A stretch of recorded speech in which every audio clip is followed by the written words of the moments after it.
Salut camarades, bienvenue sur cette vidéo de l'Otaku Duo. Tu recherches une histoire dramatique, des combats épiques, un héros badass, eh bien dommage pour toi, c'est pas ici tout trouveras ça.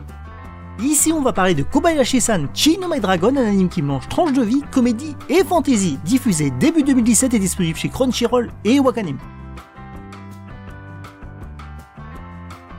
Kobayashi mène une vie ennuyeuse partagée entre son travail et son petit appartement jusqu'au jour où elle sauve la vie d'une dragonne.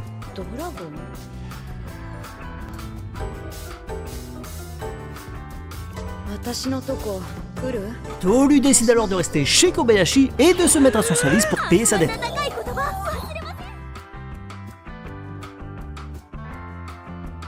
Kobayashi-san Chi no Mai Dragon est à la base un manga écrit par Kukyu Shinja, auteur dont aucune œuvre n'est encore arrivée en France et qui a actuellement 7 séries de manga en cours.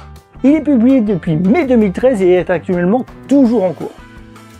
C'est un travail de commande, on lui a simplement demandé de dessiner un manga de romance avec un garçon qui rencontre une fille.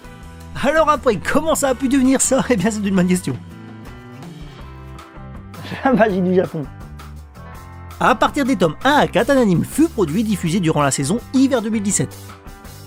Bien que le comportement des personnages et la trame sont identiques, l'ordre des événements est très différent. L'anime possède des histoires originales alors que d'autres n'ont pas été animées. Voilà un petit tableau pour t'aider à comprendre de quoi je parle.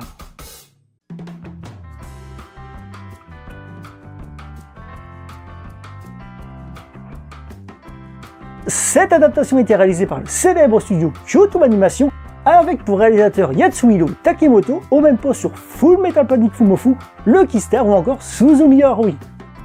Pour commencer, ce n'est pas l'anime des combats épiques, un héros badass ou une œuvre dramatique, c'est une comédie tranche de vie relaxante. Avec une dragonne qui se prend pour une maid, oui. Le mélange maid, dragon et la synopsis peuvent facilement laisser entrevoir une énième comédie idiote de type arène avec du fanservice dans tous les sens. Mais voir cet anime uniquement comme une comédie avec des personnages moués n'est pas tout à fait juste. Dans Kobayashi-san, il y a deux éléments qui font la différence. Premièrement, le personnage principal est une employée de bureau de 25 ans et non le classique adolescent lycéen que l'on retrouve dans la plupart des animes du genre. L'auteur a choisi de présenter une adulte réaliste, peu sociable, qui s'ennuie de sa routine, qui ne semble ne faire que travailler. Deuxièmement, le fait qu'elle soit une femme, bien que ressemblant plus à un homme, évite à l'anime de tomber dans le ecchi. Il n'y a donc ni harem, ni tripotage accidentel, ni la traditionnelle scène de la salle de bain ou autre scène louche. Bon, par contre, l'équipe d'animation semble avoir pris beaucoup de plaisir à animer les poitrines. Bien que le comportement de Tolu pour Kobayashi soit exagéré, il l'est justement suffisamment pour être amusant sans l'être trop pour devenir lourd. Mais si l'anime est souvent drôle et détendu, il y a également des thèmes plus sérieux. Par exemple, progressivement, Kobayashi s'interroge sur le rôle parental et sur son rapport avec les autres, avec des épisodes qui peuvent être touchants.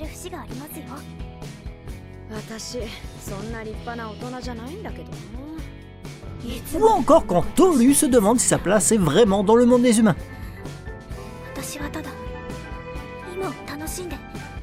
Ainsi l'anime présente, malgré l'utilisation de créatures fantastiques, un sentiment des plus humains, la peur de perdre l'autre. Ses réflexions ne gâchent rien, l'humour de la série lui apporte une petite touche de sérieux, mais il peut par contre y avoir un décalage de ton à certains moments. C'est dû au faible nombre d'épisodes qui ne permet pas de développer pleinement tous les thèmes abordés, du coup certains semblent survoler.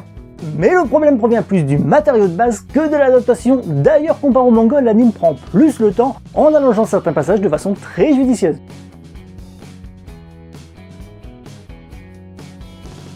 Comme dit un peu avant, le protagoniste principal est une femme de 25 ans, elle est célibataire et travaille comme ingénieur système.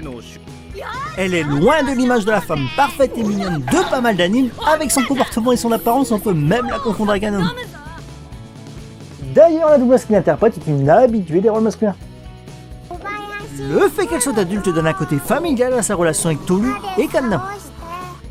Dans son rôle de mère de famille, elle est stricte mais également attentionnée et fait de son mieux pour comprendre leurs difficultés à s'adapter au monde des humains. Ensuite, nous avons Tolu, le dragon principal de la série, avec son sourire, son grand cœur et son comportement souvent excessif et naïf. C'est finalement le personnage le plus amusant de l'anime. Et pour finir avec le trio principal, Kanna. C'est le seul dragon avec un aspect d'enfant, c'est un personnage calme, curieux et espiègle. On peut dire qu'elle se comporte un peu comme la fille de Kobayashi et ajoute surtout beaucoup au côté mignon de l'anime.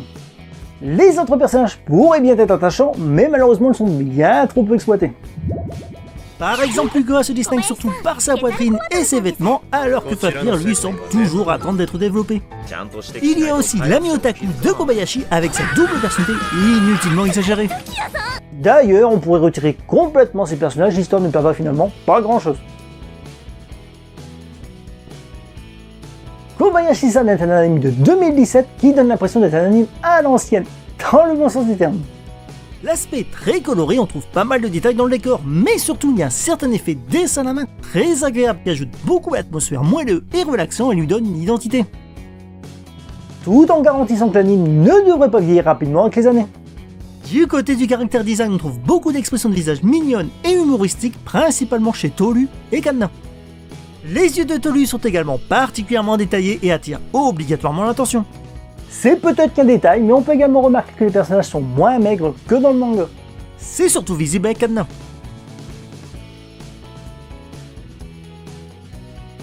A savoir que les doubleurs principaux aient tous très peu d'expérience dans le domaine, seule la doubleuse de Kobayashi avec une expérience significative, avec par exemple les rôles de Jinta dans Anohano, Alibaba dans Magi ou encore Koju dans Strike the Blood. Mais malgré ça, on peut dire que le résultat est impeccable. Les musiques, elles, sont signées Masumi Ito, à qui on doit également les musiques de Kanan, Infinite Stratos, encore Requiem for a Phantom. Les musiques sont aussi calmes, colorées ou enthousiastes que le reste de l'anime.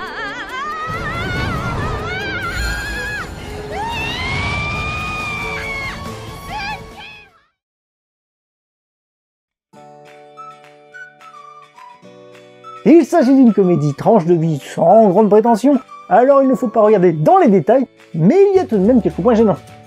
L'anime donne son meilleur quand il se concentre sur les 3 personnages principaux, mais les scènes avec les 3 autres dragons et l'ami otaku sont nettement moins intéressantes. On regrette un peu que ce temps n'ait pas été utilisé pour développer la vision cynique du monde par Kobayashi ou l'intérêt de Tolu pour la société humaine. Mais comme dit avant, c'est dû au faible nombre d'épisodes et surtout au matériau de base. L'anime tente d'ailleurs de corriger certaines lacunes du manga. L'humour est efficace, mais parfois répétitif. Comme les blagues avec Tolu cuisine dans sa queue, mais surtout les grosses poitrines qui rebondissent et le complexe de Kobayashi pour ces mêmes poitrines. Dire que c'est un anime légendaire qui marquera l'histoire de l'animation serait mentir, mais c'est de toute façon pas son but.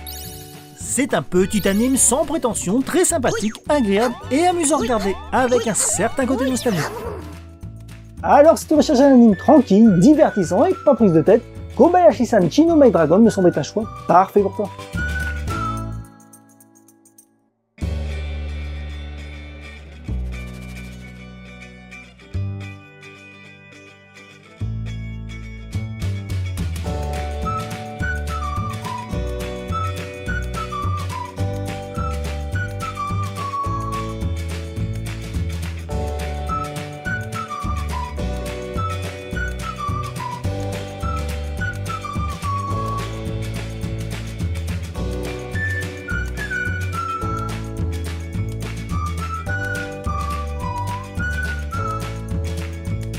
Voilà, c'est la fin de cette vidéo, merci d'avoir regardé. Si tu as des questions ou des remarques, les commentaires sont là pour ça. Et pour ne rater aucune de nos prochaines vidéos, je te conseille vivement de t'abonner à la chaîne.